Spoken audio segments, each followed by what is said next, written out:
नमस्कार, good evening all of you. सभी लोग कैसे हैं? मैं आशा करता हूँ सभी लोग अच्छे होंगे, सर्दी में स्वस्थ होंगे और मस्त होंगे। ठीक है, सर्दी आप कड़ाके की सर्दी आप पढ़ रही है, ठीक है, अपने को पढ़ाई भी करनी है, एग्जाम भी पास में आ गई है, तो हमें पढ़ाई भी साथ में करनी है। तो देखिए दोस्तों, अपन ने कुछ टॉपिक्स पढ़े थे, उन टॉपिक्स को मैं नाम बता देता हूँ। पहले तो अपन ने आवर्त सारणी में 20 तत्व पढ़े थे।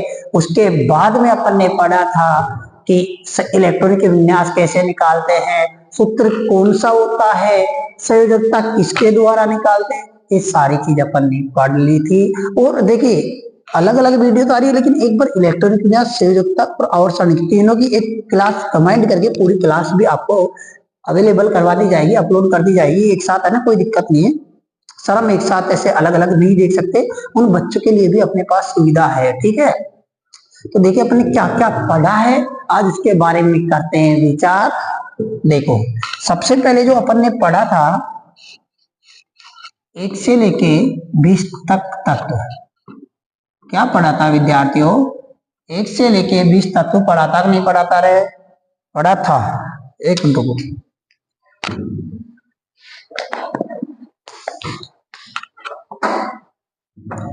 देखिए, अपन ने जो 1 से लेके जो 20 तत्व पढ़ा, उसके बाद में अपन ने पढ़ा था इलेक्ट्रॉनिक विन्यास। क्या पढ़ा था? इलेक्ट्रॉनिक विन्यास। क्या पढ़ा था? अपन ने पढ़ा था इलेक्ट्रॉनिक विन्यास। तीसरा पढ़ा था कल जो संयोजकता। क्या पढ़ा था मेरे प्यारे विद्यार्थियों? संयोजकता। अपन ने पढ़ा था संयोजकता।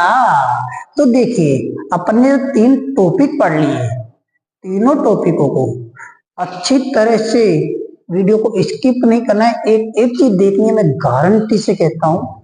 कक्षा 8 से लेके 10 के अंदर जो भी अगर आपका केमिस्ट्री का जो चैप्टर आता है, इसका केमिस्ट्री का जो भी चैप्टर आता है, उसमें एक क्वेश्चन गलत नहीं होगा।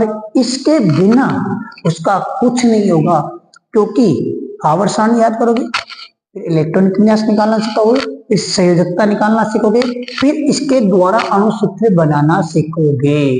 क्योंकि सिद्धियां भाई सिद्धियां तो चलनी पड़ेगी, सिद्धियां छोड़ोगे तो अपन भी बर्बाद रहेंगे, ध्यान रख लीजिए।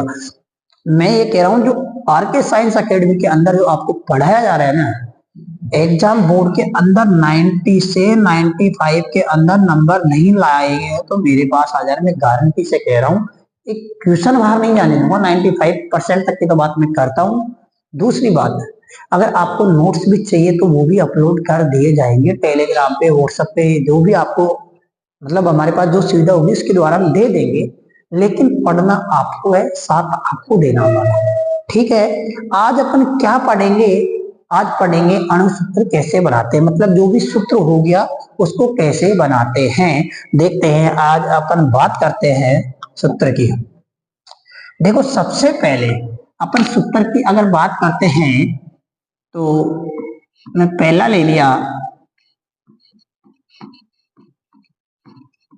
सोडियम, कौन सा? क्लोराइड।